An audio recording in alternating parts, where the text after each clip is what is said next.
ஓம் சாந்தி 24/2/2025 சாகார முரளியின் முக்கியமான கருத்துக்கள். பாபா சொல்கிறாங்க, இனிமையான குழந்தைகளே, இந்த ஆன்மீக மருத்துவமனை உங்களை அரைக்கல்பத்திற்கு சதா ஆரோக்கியமானவர் ஆக்கக்கூடியது. இங்கு நீங்கள் ஆத்ம அபிமானியாகி அமருங்கள். வைத்தியநாதர் சிவதந்தை ஆத்மாவுக்கு ட்ரீட்மெண்ட் பண்ண வந்திருக்காரு. ஏன்னா ஆத்மாக்கள் 5 விகாரங்களின் நோயில் பீடிக்கப்பட்டிருக்கு. எப்போ ஆத்மா தூய்மையாகுதோ அப்போ ஆத்மா சதா ஆரோக்கியமானதாக ஆயிடுது.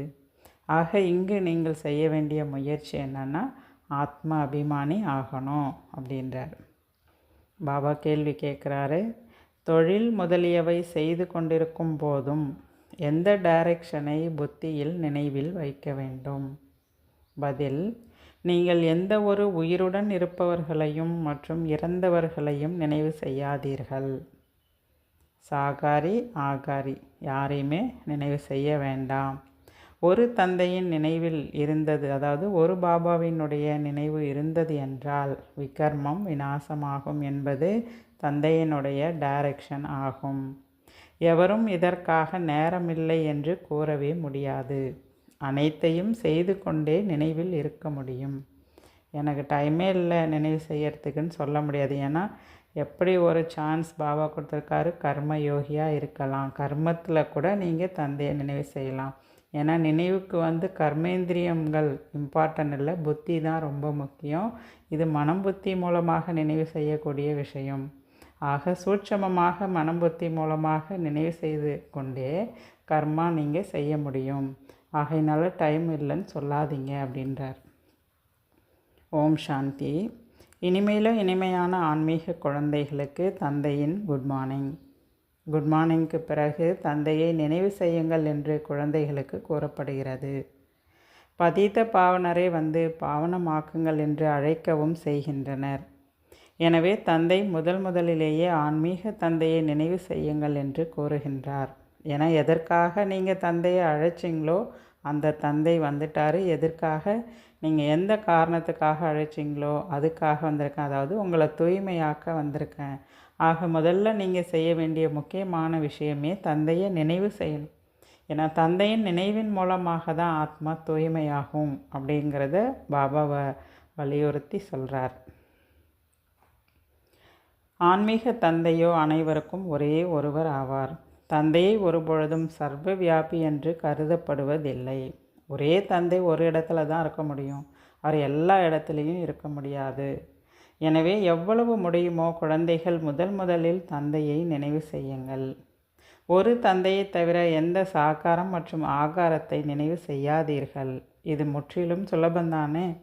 நாங்கள் பிஸியாக இருக்கிறோம், நேரம் இல்லை என்று மனிதர்கள் தான் கூறுகின்றனர். ஆனால் இதற்கோ நேரம் எப்பொழுதுமே உள்ளது. பாபா அதற்கான யுக்தியும் சொல்கிறாரு. கர்மங்கள் செய்து கொண்டிருந்தாலும் புத்தி மூலமாக தந்தையை நினைவு செய்யுங்க. ஏன்னா இப்போ ஆத்மாவில் பாவங்களின் சுமை நிறைஞ்சிருக்கு.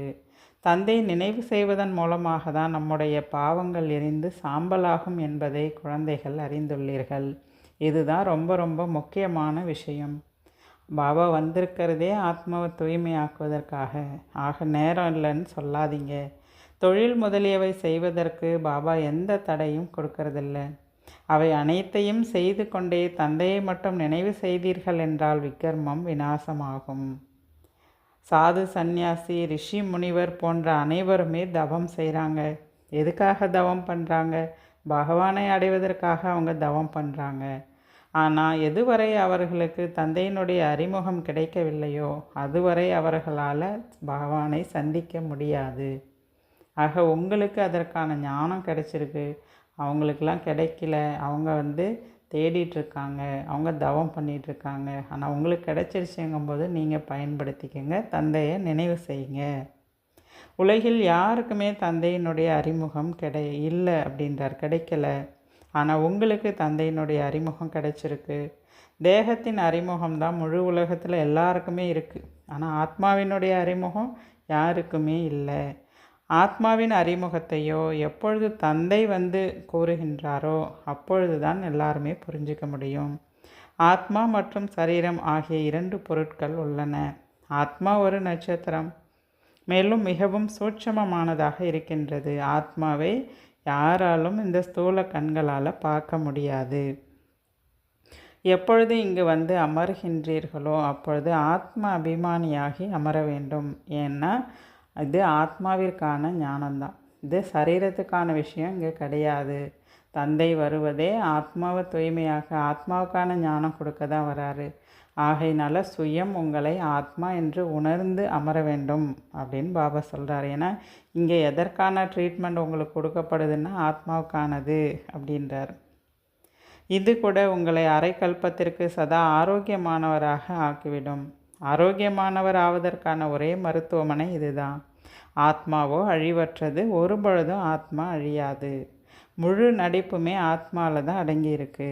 நான் ஒரு பொழுதும் விநாசமாகுவதில்லை என்று ஆத்மாவும் கூறுகின்றது. ஆக அனைத்து ஆத்மாக்களுமே அழிவற்றவர்கள். சரீரம் அழியக்கூடியது. நாம் ஆத்மாக்கள் அழிவற்றவர்கள் என்பது இப்பொழுது உங்களது புத்தியில் உள்ளது. உலகம் எப்பொழுது தமோ பிரதானமாகிறதோ அப்பொழுதே பிறகு தந்தை வந்து சதோ பிரதான உலகத்தை உருவாக்குகின்றார். பாரதவாசிகளாகிய நாமே பிறகு புது உலகத்தில் வந்து ராஜ்யம் செய்வோம். மேலும் அப்பொழுது வேறு எந்த தர்மமும் இருக்காது என்பதை இப்பொழுது குழந்தைகள் நீங்கள் அறிந்துள்ளீர்கள். குழந்தைகளாகிய உங்களிலும் கூட யார் உயர்ந்த பதவியை பெற வேண்டுமோ அவர்கள் அதிகமாக நினைவில் இருப்பதற்காக முயற்சி செய்வார்கள். மேலும் பாபா நான் இவ்வளவு சமயம் நினைவில் இருக்கின்றேன் என்ற சமாச்சாரத்தையும் அவர்கள் எழுதுகிறார்கள். சில குழந்தைகள் வெட்கப்பட்டு கொண்டு முழு சமாச்சாரத்தையும் பாபாவிடம் கொடுப்பதில்லை. பாபா என்ன சொல்வாரோ அப்படின்னு நினைக்கிறாங்களாம். ஆனாலும் பாபாவால் புரிஞ்சிக்க முடியும். பள்ளியில் ஆசிரியர் மாணவர்களிடம் நீங்கள் ஒரு வேளை படிக்கவில்லை எனில் ஃபெயிலாகி விடுவர் அப்படின்னு சொல்லுவாங்க. லௌகீக தாய் தந்தைக்கும் கூட தன்னுடைய குழந்தை எப்படி படிக்குது அப்படின்றது தெரியும். அதே போல் இது மிகப்பெரிய பள்ளிக்கூடம். இங்கே வந்து எந்தெந்த குழந்தைங்க எப்படி முயற்சி செய்கிறாங்க முன்னேறுவாங்கன்றதும் பாபாவுக்கு தெரியும் அப்படின்றார். ஆனாலும் பாபா யாரையுமே வரிசை கிரமமாக அமர வைக்க மாட்டார். வரிசை கிரமமாக இருக்கவே செய்கிறீங்க. இதெல்லாம் புத்தியால் புரிந்து கொள்ளக்கூடிய விஷயம் அப்படின்றார். இப்பொழுது பாபா நல்ல நல்ல குழந்தைகளை எங்கேயாவது அனுப்பிவிடுகிறார். அவர்கள் சென்று திரும்பி பிறகு எங்கள் சேவைக்கு போகிறாங்க. எங்களுக்கு மகாரதி குழந்தைகள் வேண்டும் என்றும் கடிதமும் நல்ல நல்ல புத்திசாலி குழந்தைகளை சேவைக்கு எங்களுக்கு அனுப்பி வைங்கன்னு கேட்குறாங்களாம். கண்காட்சியில் கூட அநேக விதமான பேர் வருகின்றார்கள். எனவே வழிகாட்டிகளும் கூட சோதிப்பதற்காக நிற்க வேண்டும்.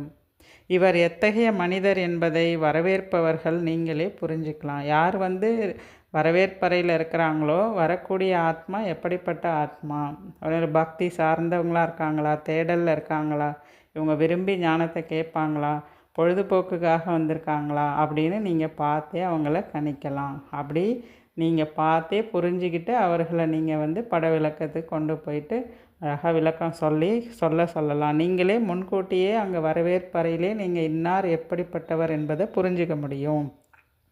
அதுபோல் புரிஞ்சுக்கிட்டு நீங்கள் சமைங்க கொடுங்க. அப்படிப்பட்டவர்களுக்கு நல்லா தெளிவாக புரிய வைங்க அப்படின்றார். முதல் தரம், இரண்டாவது தரம், மூன்றாவது தரம் என அநேக விதமானவர்கள் வருகின்றனர். ஆக நீங்களும் கூட அவர்கள் எப்படிப்பட்டவர்கள் என்பதை புரிந்து கொள்ள வேண்டும். ஆனால் அங்கே நீங்கள் கண்காட்சியில் அனைவருக்கும் சேவை செய்து தான் ஆக வேண்டும். ஒரு பெரிய மனிதர் இருக்கிறாரு அப்படின்னா அவசியம் அந்த பெரிய மனிதரை உபசரிக்கிறாங்க. அதுதான் வந்து ஒரு விதிமுறை. தந்தை அதாவது டீச்சர் குழந்தைகளை வகுப்பில் மகிமை செய்வார்கள். இது கூட அனைத்தையும் விட பெரிய மரியாதையாகும். என பெயரை வெளிப்படுத்தக்கூடிய குழந்தைகளுடைய மகிமை வந்து செய்ய தான் வேணும் அப்படின்றார். அதுபோல் உயர்ந்ததிலும் உயர்ந்தவர் என்று தந்தைக்கு வெளி உலக மனிதர்கள் சொல்கிறாங்க. கூடவே என்ன பண்ணிடுறாங்கன்னா சர்வ வியாபி அப்படின்னு சொல்லிடுறாங்க. சொல்லி ஒரேடியாக தாழ்த்திடுறாங்க. அனைவரையும் விட உயர்ந்தவர் பகவான் என்பதை இப்பொழுது நீங்கள் அவர்களுக்கு புரிய வைக்க முடியும். ஏன்னா அவர் தான் மூலவதனத்தில் வசிக்கக்கூடியவர். சூட்சும வதனத்தில் தேவதை இருக்காங்க. இந்த ஸ்தூல உலகத்தில் மனிதர்கள் இருக்காங்க. ஆக உயர்ந்ததிலும் உயர்ந்தவர் நிராகார சிவபகவான் என்பதை நீங்கள் மற்றவர்களுக்கு புரிய வைக்கலாம் அப்படின்றார். இப்பொழுது நீங்கள் தந்தையினுடைய அறிமுகத்தை அனைவருக்கும் கொடுத்து கொண்டே செல்கிறீர்கள். அநேகருக்கு தந்தையினுடைய அறிமுகம் கிடைக்கும். உங்களுடைய முக்கிய சித்திரமை திருமூர்த்தி, சக்கரம் மற்றும் மரமாகும். இதில் எவ்வளவு ஞானம் உள்ளது! இந்த 3 பட விளக்கத்தை வச்சே நீங்கள் தெளிவாக புரிய வைக்கலாம் அப்படின்றார். இந்த லக்ஷ்மி நாராயணர் சத்தியுகத்தின் எஜமானர்களாக இருந்தார்கள் என்று யார் வேண்டுமானாலும் சொல்லலாம். சத்தியுகத்திற்கு முன்னால் என்ன இருந்தது இதை கூட இப்பொழுது நீங்கள் புரிஞ்சுக்கிட்டீங்க. இப்போ இருக்கிறது கலியுகம். கலியுகத்தினுடைய இறுதி நிலையாகும். மேலும் பிரஜைகள் மீது பிரஜைகள் ராஜ்யம் செய்து கொண்டிருக்கிறார்கள். இப்பொழுதோ எந்த ராஜ்யமுமே கிடையாது. இந்த சத்தியுகத்திற்கும் கலியுகத்திற்கும் எவ்வளோ வித்தியாசம் இருக்குது அப்படின்றார். அடுத்து பாபா சொல்கிறாரு, நான் உங்களுக்கு இப்பொழுது 21 பிறவிகளுக்காக படிப்பிக்கிறேன் என்று தந்தை கூறுகின்றார். அவர்களோ படித்து இந்த பிறவியிலேயே வக்கீல் முதலிய நிலையை அடைகின்றனர். ஆனால் நீங்கள் இப்பொழுது படித்து எதிர்காலத்தில் மகாராஜா மகாராணி நிலையை அடைகிறீர்கள். நாடக திட்டத்தின் அனுசாரம் புது உலகத்தின் ஸ்தாபனையானது நடந்து கொண்டிருக்கிறது. இப்பொழுது பழைய உலகம் எவ்வளவுதான் நல்ல நல்ல பெரிய மாளிகைகள் இருந்தாலும் வைரங்கள் ரத்தினங்களால் ஆன மாளிகையை உருவாக்குவதற்கு எவருக்குமே இந்த உலகத்தில் சக்தி கிடையாது. ஆனால் சத்தியுகத்தில் அனைவருமே வைரங்கள் ரத்தினங்களால் ஆன மாளிகையை உருவாக்குவார்கள். உருவாக்குவதற்கு சமயம் எடுக்காது, ஃபாஸ்ட்டாக செஞ்சுருவாங்க. இங்கேயும் கூட பாருங்கள், இப்போல்லாம் அறிவியல் ரொம்ப வளர்ச்சி அடைஞ்சிருக்கு. எங்கேயாவது பூகம்பம் ஏற்பட்டுடுச்சு அப்படின்னா உடனே நம்ம என்ன பண்ணிடுறாங்க அப்படின்னா, அநேக கைவினைஞர்கள் என்ன பண்ணுறாங்கன்னா ரொம்ப ஃபாஸ்ட்டாக சீக்கிரமாக ஒரு நகரத்தையே உருவாக்கிடுறாங்க அப்படின்றார். புதுடெல்லியை உருவாக்குவதற்கு கூட 8-10 வருடங்கள் ஆனது. இங்குள்ள பணியாட்கள் மற்றும் சொர்க்கத்தில் உள்ள பணியாட்களிடம் வேறுபாடு இருக்கும். தற்காலத்தில் புது புது கண்டுபிடிப்புகள்லாம் நிறையா உருவாக்கிட்டே இருக்காங்க. கட்டிடங்களை உருவாக்கும் அறிவியலும் கூட ரொம்ப வலிமை வாய்ந்ததாக ஆயிட்டுருக்கு. மேலும் மிகவும் வேகமாக உருவாயிட்ருக்கு. இந்த அனைத்துமே அங்கே உங்களுக்கு பயன்பாட்டில் வரும். எப்படின்னா, இங்கே உள்ள சமஸ்காரம் அங்கே எடுத்துகிட்டு வந்து ஒரு ஆத்மாவில் சமஸ்காரம் இருக்குது. அந்த சமஸ்காரத்துக்கு ஏற்ப அங்கே தன்னுடைய திறமையை வெளிப்படுத்துவாங்க. ஒவ்வொரு துறையை சார்ந்தவர்களுமே தன்னுடைய சம்ஸ்காரத்தை அங்கே கொண்டு வந்து அந்த சம்ஸ்காரத்தின் ஆதாரத்தில் அங்கே உங்களுக்கு ஃபாஸ்ட்டாக எல்லா சேவையுமே நடக்கும் அப்படின்றார். இப்பொழுது குழந்தைகள் தூய்மையாக வேண்டுமென்றால் தந்தையை நினைவு செய்யுங்கள் என்று தந்தை இப்பொழுது குழந்தைகளுக்கு புரிய வைத்து கொண்டிருக்கிறார். தந்தையும் கூட குட் மார்னிங் சொல்லிவிட்டு பிறகு படிப்பினை கொடுக்கின்றார். குழந்தைகளே தந்தையின் நினைவில் அமர வேண்டும். நடக்கும் பொழுதும் சுற்றும் பொழுதும் தந்தையை நினைவு செய்ய வேண்டும். ஏனென்றால் ஜென்ம ஜென்மங்களின் சுமை தலை மீது உள்ளது. ஏணிப்படியில் இறங்கி இறங்கி 84 பிறவிகள் எடுக்கின்றீர்கள். இப்பொழுது ஒரே ஒரு பிறவியில் ஏறும் கலை வந்துள்ளது. ஆக எந்த அளவுக்கு நேரம் கிடைக்குதோ, எந்த அளவுக்கு நீங்கள் தந்தையை நினைவு செய்வீர்களோ அந்த அளவுக்கு ஆத்மா தூய்மையாகவும் குஷியாகவும் இருப்பீங்க. மேலும் சக்தியும் கிடைக்கும் அப்படின்றார். பாபா அடுத்து சொல்கிறாரு, ஒரே ஒரு நிராகாரமானவர் தான் பகவான் அப்படின்னு சொல்லப்படுது. அவர் தான் சரீரத்தை தாரணை செய்கின்றார். ஒரு பகவானுடைய குழந்தைகளான அனைத்து ஆத்மாக்களும் சகோதரன். இப்பொழுது இந்த சரீரத்தில் நீங்கள் வீற்றிருக்கிறீர்கள். ஆத்மாக்கள் அனைவருமே அழிவற்ற மூர்த்திகள் ஆவீர்கள். இந்த சிம்மாசனம் அழிவற்ற மூர்த்தியினுடையது ஆகும். பிரகுட்டியின் நடுவில் ஆத்மா வீற்றிருக்கிறது. இதை தான் அழிவற்ற சிம்மாசனம் என்று கூறப்படுகிறது. அழிவற்ற சிம்மாசனமானது அழிவற்ற மூர்த்தியினுடையதாக ஆகிவிடுகிறது. ஆக ஆத்மாக்கள் அனைவருமே அழிவற்றவர்கள். எவ்வளவு சூட்சமமானது! தந்தையும் நிராகாரமானவர். அவரும் தனது சிம்மாசனத்தை எங்கிருந்து கொண்டு வருவார்? தந்தை சொல்கிறாரு, இதுவும் எனது சிம்மாசனம். நான் இந்த உடலை கடனாக பெறுகின்றேன்.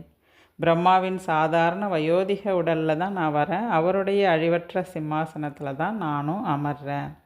அனைத்து ஆத்மாக்களின் சிம்மாசனம் இது என்பதை இப்பொழுது நீங்கள் புரிந்துள்ளீர்கள். பிரகூட்டி சிம்மாசனம்தான் அனைத்து ஆத்மாக்களினுடைய சிம்மாசனம். இது எல்லாமே மனிதர்களுக்கான விஷயந்தான் சொல்கிறனே தவிர இது விலங்குகளுக்கானது கிடையாது. விலங்குகளுக்கு பிரகூட்டி சிம்மாசனம்னு சொல்ல வரல, எல்லாம் மனிதர்களுக்கு தான் சொல்கிறேன் அப்படின்றார். முன்ன எந்த மனிதர்கள் விலங்கை விட மோசமாக இருந்தாங்களோ அவங்கள எல்லாரையும் மாற்றுறதுக்காக வந்திருக்கேன். எல்லாரும் இப்போ மாறணும்.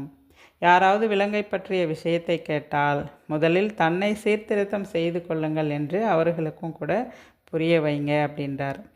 இப்பொழுது தந்தை புரிய வைக்கின்றார். அவர்களில் கூட தாரணை செய்ய முடிந்தவர்கள் குறைவானவர்கள் தான் இருக்கிறார்கள். அநேக குழந்தைகள் எதையுமே புரிஞ்சுக்கிறது இல்லை. தந்தை குழந்தைகளுக்கு எவ்வளோ அன்போடு புரிய வைக்கிறாரு. குழந்தைகளே, மிக மிக இனிமையானவர் ஆகுங்கள். வாயிலிருந்து எப்பொழுதும் ஞான ரத்தினங்கள் தான் வெளிப்பட்டு கொண்டே இருக்க வேண்டும். நீங்கள் யோக சுரூபமாகி ஞானமழை பொழிபவர்கள் ஆக வேண்டும். உங்கள் வாயிலிருந்து கடுமையான வார்த்தைகள், கல் போன்ற வார்த்தைகள் வெளிவரக்கூடாது. அடுத்து சொல்கிறாரு, நீங்கள் எந்த ஒரு கோயிலுக்கு போனாலும் இது எல்லாமே பொய்யான சித்திரங்கள் என்பதை புரிந்து கொள்வீர்கள். 10 கைகளை கொண்ட துதிக்கையுடைய யானையின் சித்திரம் ஏதாவது உள்ளதா என்ன? இது எல்லாமே பக்தி மார்க்கத்தினுடைய விஷயம். நீங்கள் போய் பார்த்தாலே உங்களுக்கு புத்தியில் இது எதுவுமே உண்மை இல்லை அப்படின்றது உடனடியாக புரிஞ்சக்கூடிய அளவுக்கு உங்களுக்கு இப்போ புத்தியில் தெளிவு வந்துருச்சுன்றார். உண்மையில் அனைவருக்கும் சத்கதியை கொடுக்கக்கூடிய வள்ளல் ஒரு சிவபாபாவிற்கு மட்டுமே பக்தியை செய்யப்பட வேண்டும். மற்ற யாருக்குமே செய்யணுன்னே அவசியம் இல்லை அப்படின்றார். இந்த லக்ஷ்மி நாராயணர் கூட 84 பிறவிகள் எடுக்கின்றனர் என்பது உங்களது புத்தியில் உள்ளது. பிறகு உயர்ந்ததிலும் உயர்ந்தவர் தந்தை தான். அந்த தந்தை தான் அனைவருக்குமே சத்கதி கொடுக்குறாரு. அவரை விட பெரியவர் யாருமே இல்லை. இந்த ஞானத்தின் விஷயங்களை கூட உங்களில் கூட வரிசை கிரமமாக தான் சில பேர் புரிஞ்சுக்கிறாங்க, தாரணை செய்கிறாங்க. தாரணை செய்ய முடியல அவங்களால அப்படின்னா பிறகு அவங்களால ஒரு பயனுமே கிடையாது. சிலரோ கண்ணெழுந்தவர்களின் ஊன்றுகோல் ஆவதற்கு பதிலாக கண்ணெழுந்தவர்களாகவே அவங்க இருக்காங்க. எந்த ஒரு முன்னேற்றமுமே அவங்கள்ட்ட இல்லை. ஏதாவது பசு பால் கொடுக்கல அப்படின்னா அதை என்ன பண்ணிடுறாங்க, மாட்டு தொழுவத்திலே கட்டி போட்டுடுறாங்க. அதுபோல் இங்கேயும் கூட ஒருத்தவங்களுக்கும் அவங்க ஞானத்தை கொடுத்து புரிய வைக்கல அப்படின்னா அவர்களால் என்ன பயனுமே இல்லை அப்படின்றார். இவர்களும் கூட ஞானத்தின் பால் கொடுக்க முடியாது. எந்த முயற்சியும் செய்யாதவர்களாக இருக்காங்க. அதுபோல் அநேக குழந்தைகளும் இருக்காங்க. தன்னுடைய முயற்சி தானும் முன்னேறதில்லை, யாருக்கும் புரிய வைக்கிறதும் இல்லை அப்படின்றார். நாம் ஏதாவது பிறருக்கு நன்மை செய்ய வேண்டும் என்று அவர்களும் நினைப்பதில்லை. சுயத்துக்கும் முன்னேற்றம் இல்லை, அடுத்தவங்களையும் முன்னேற்றதில்லை. தன்னுடைய அதிர்ஷ்டத்தை பற்றிய சிந்தனை கூட அவங்களுக்கு வர்றது கிடையாது. எது கிடைக்குதோ கிடைக்கட்டோன்றது போல் இருக்காங்க அப்படின்றார். இவர்களுக்கு அதிர்ஷ்டத்தில் இல்லை என்று தான் பாபாவும் புரிய வைப்பார். தனது சத்கதிக்கான முயற்சி செய்யணும் இல்லையா அப்படின்றார். ஆக குழந்தைகள் ஆத்ம அபிமானியாகுவதற்கு முயற்சி செய்ய வேண்டும். யார் நல்ல முயற்சி செய்கிறார்களோ அவர்கள் ராஜாராணி ஆகின்றார்கள். யார் முயற்சி செய்வதில்லையோ அவர்கள் ஏழை ஆகின்றார்கள். அதிர்ஷ்டத்தில் இல்லையெனில் அவர்களால் முயற்சியும் செய்ய முடியாது. சிலரோ மிக நன்றாக அதிர்ஷ்டத்தை உருவாக்கி கொள்கின்றனர். நான் என்ன சேவை செய்கின்றேன் என்று ஒவ்வொருவருமே தன்னைத்தான் பார்த்து கொள்ள முடியும். அவங்கவுங்களுக்கே புரியும், நான் எந்த அளவுக்கு முயற்சி செய்கிறேன், எந்த அளவுக்கு சேவை செய்கிறேன் அப்படின்ட்டு. நல்லது. தாரணைக்கான முக்கிய சாரம். முதல் பாயிண்ட், யோக சொரூபத்தில் இருந்து ஞானமழை பொழிபவராகி வாயிலிருந்து எப்பொழுதும் ரத்தினங்களை வெளிப்படுத்த வேண்டும். மிக மிக இனிமையானவர் ஆக வேண்டும். ஒருபொழுதும் கடுமையான வார்த்தைகள் வெளிவரக்கூடாது. இரண்டாவது பாயிண்ட், ஞானம் மற்றும் யோகத்தில் தீவிரமானவராகி தன்னுடைய மற்றும் பிறருடைய நன்மையை செய்ய வேண்டும். தன்னுடைய உயர்ந்த அதிர்ஷ்டத்தை உருவாக்குவதற்கான முயற்சி செய்ய வேண்டும். கண் இழந்தவர்களின் ஊன்றுகோல் ஆக வேண்டும். பாபா வரதானம் சொல்கிறாரு, திருப்தி மூலமாக அனைவரின் மதிப்பை பெறுபவராகி சதா முகமலர்ச்சியுடைய ஆத்மா ஆகுங்கள். திருப்தி மூலமாக அனைவரின் மதிப்பை பெறுபவராகி சதா முகமலர்ச்சியுடையவர் ஆகுங்கள் அப்படின்றார்.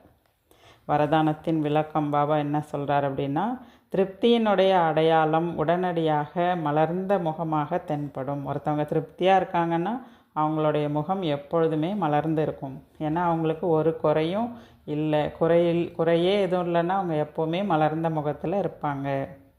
சதா திருப்தியானவர் முகமலர்ச்சியோடு தான் இருப்பார். அவரை ஒவ்வொருவருமே புகழ்வார்கள். முகமலர்ச்சியால் மட்டுமே மதிப்பை பெற முடியும். ஆகவே சதா திருப்தியாக மற்றும் மகிழ்ச்சியாக இருக்கும் விசேஷ வரதானத்தை தானும் பெற்று பிறருக்கும் வழங்குங்கள். ஏனெனில் இந்த வேள்வியின் இறுதி சக்தி அனைத்து பிராமணர்களின் சதா சந்தோஷம். எப்பொழுது அனைவரும் சதா சந்தோஷமாக இருப்பார்களோ அப்போதே வெளிப்பாட்டின் முழக்கம் முழங்கும், அதாவது வெற்றி கொடி பறக்கும். ஆகையினால எப்போவுமே திருப்தியாருங்க, முகமலர்ச்சியோடு இருங்க அப்படின்றார். ஸ்லோகன். வைரமாகி வைரமாக மாறுவதற்கான செய்தி தருவதே வைர விழா கொண்டாடுவதாகும். அடுத்து அவ்யக்த இஷாரா பாயிண்ட். ஏகாந்தவாசி ஆவது என்றால் சுற்றுச்சூழலின் வைப்ரேஷனிலிருந்து விலகி இருப்பதாகும். சிலருக்கு தனிமை பிடிப்பதில்லை, கூட்டத்தில் இருப்பது, சிரிப்பது, பேசுவதையே அதிகம் விரும்புகிறார்கள். இது வெளிமுகமாக இருப்பதாகும். இப்போது தன்னை ஏகாந்தவாசியாக ஆக்குங்கள். அதாவது அனைத்து ஈர்ப்புகளின் வைப்ரேஷனிலிருந்து விலகி உள்முகமாக ஆகுங்கள். இப்போது வருகின்ற காலத்தில் இந்த பயிற்சி தான் உங்களுக்கு பலன் தரும். மாறாக வெளிமுக ஈர்ப்பிலேயே வசமாகும் பழக்கம் இருந்தால் தக்க சமயத்தில் ஏமாற்றமே நிகழும். நல்லது. ஓம் சாந்தி.